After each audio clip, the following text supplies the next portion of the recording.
In order to take the stone, you must lose that which you love. A soul for a soul. What's up and welcome to the Sam Dracula channel, the Charlotte Hornets fan channel. And how's your ankle doing? My ankles are okay. How's your ankles doing? Yes, 4. All good? You good over there? What's going on, man? Everyone's having ankle injuries. LaMelo, Terry, and now Dennis Smith Jr. Really a soul for a soul. Terry Rozier makes his return and Dennis Smith is out after 7 minutes, man. Hornets cannot catch a break. Pardon the pun. 7 minutes into Terry Rozier's big return.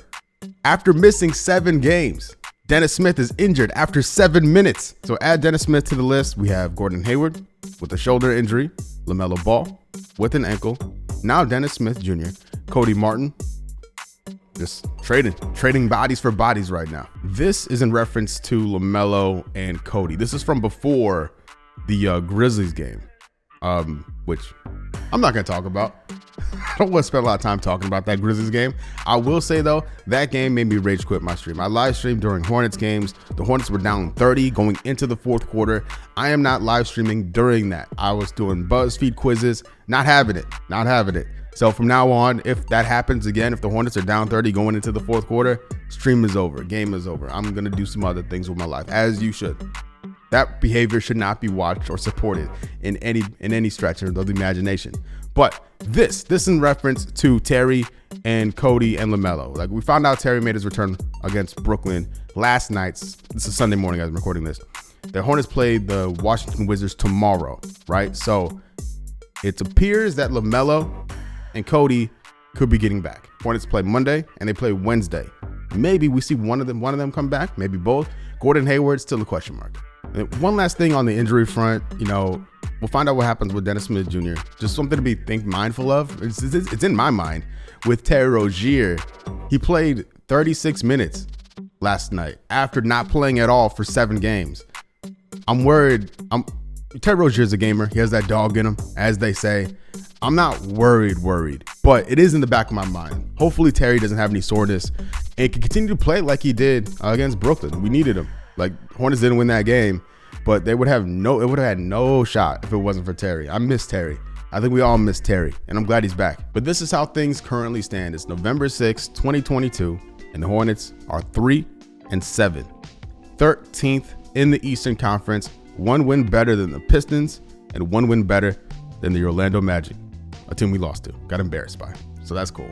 And for no reason at all, I'm on tankathon.com, just looking at just what this website has to offer. And if the season ended today, the Hornets would have a 9% chance at getting the #1 overall pick with a 37.2% chance at getting a top 4 pick. Also, because of the Jalen Duren trade, the Hornets would have the 25th pick in the draft as well if the season ended today. We'll take it. Let's continue with the vibe check on the season so far. So as far as points per game, right now, the Charlotte Hornets are 20th in the league. They're 24th in field goal efficiency, 15th in efficiency behind the 3-point line, 28th from the free throw line, 10th in rebounds, 8th in assists, 21st in turnovers per game, 10th in steals, 4th in blocks per game, 15th best defensive rating, right in the middle of the league. I'll take it. I'll take in the middle. I'll take that. Still getting cooked in the paint, 53.8 points per game in the paint, 23rd in the league in that rating. #1 in transition defense. I'll take that. We take those. We take those dubs where we can get them. Second chance points continue to be a killer for the Hornets. Hornets 25th in the league in second chance points given up. So it's just a little vibe check just to kind of get a glimpse of where things are. It's all with the grain of salt because of the injuries the Hornets have had. With LaMelo having played 0 games this year. Cody Martin has played 1 minute. Gordon Hayward has been around. Right, he only just got hurt recently. Terry Rozier just came back after missing 7 games, so he has 3 games under his belt.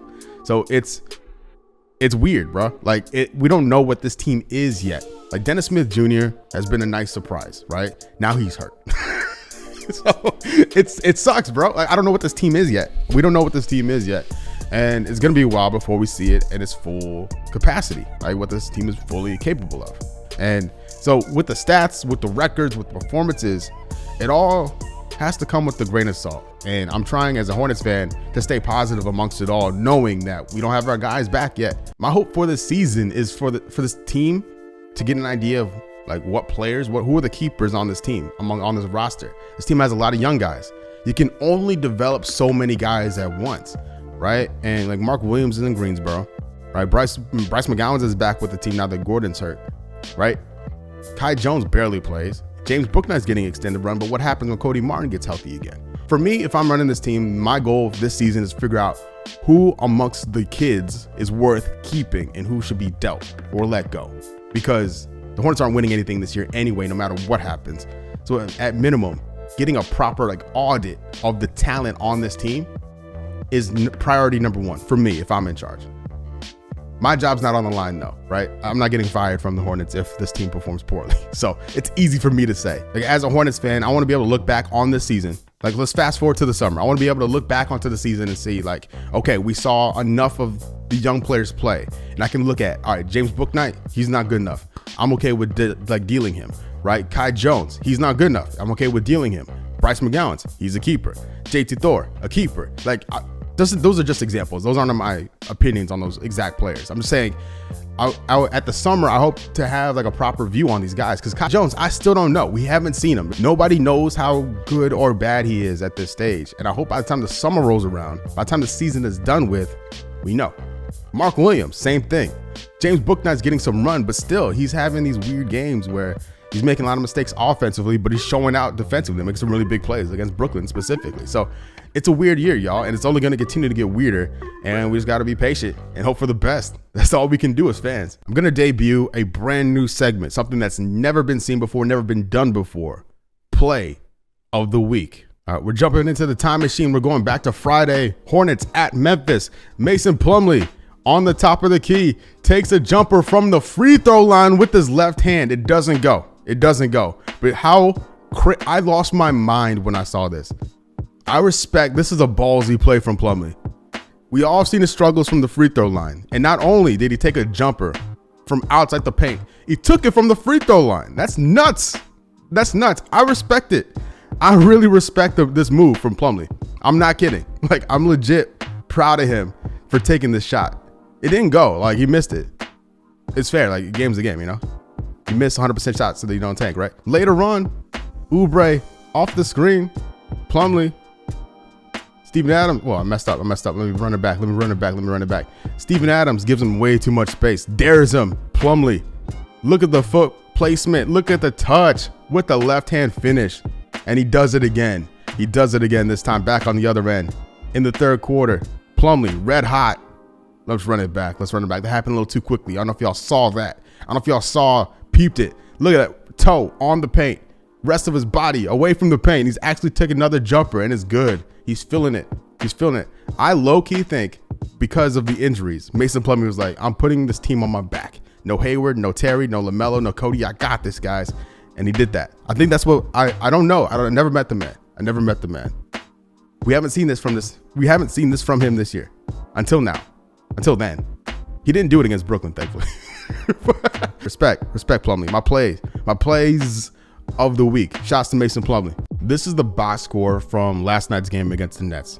Terry Rozier makes his return in a big way. He plays 36 minutes. Again, it's a lot for a guy coming off an ankle injury who missed 7 games. I'm worried. I'm hopeful that he's not sore or susceptible for more injuries after playing so much so early. But he has a day's rest today. Hornets play tomorrow against the Wizards, so it should be okay. But just something to be mindful of, right? But Terry with a ton of big shots. He didn't 9 to 24 isn't the best split. 6 threes though, big time performance. 7 rebounds, 3 assists, 4 turnovers, bit of an L. With Dennis Smith going out, we saw the return of point guard Terry. Him being back in the fold was so key. This Hornets team had no shot at beating the Nets without Terry Rozier, and him coming back the way he did, love it. And it's only going to continue to get better with him. I think, whether they keep him or flip him, I think any team in the league will be lucky to have Terry Rozier, and right now it's us. So let's enjoy it while it lasts. All right. The Hornets were officially 2-5 without Terry Rozier this year, right? Kelly Oubre, the leading scorer without Rozier. PJ behind him. Next up, Gordon. Next up, Dennis Smith, and then Jalen McDaniels to round out the top 5. Dennis Smith was 6.9 assists per game during that stretch. Salute. Again, get well soon, Dennis Smith, man. Plumlee's been the leading rebounder. in those 7 games. Smith with 2.3 steals in those 7 games. Crazy. I mean, Kai Jones technically, but PJ a block per game during that stretch. Hayward 2.5 turnovers per game during that stretch. Dennis Smith with 2.1. PJ with 2 turnovers during that stretch. Not the greatest. Plumlee shot 50% from the line during that 7-game stretch. So it's nice to have Terry back, right? The Hornets have an actual weapon, right? We saw how leads were lost, games were lost without enough firepower. Terry brings that firepower. Look at how dead the offense was against Chicago and Memphis. Terry's gonna help with that. Those still might be losses, but the Hornets are playing way better with Terry Rozier and then without him.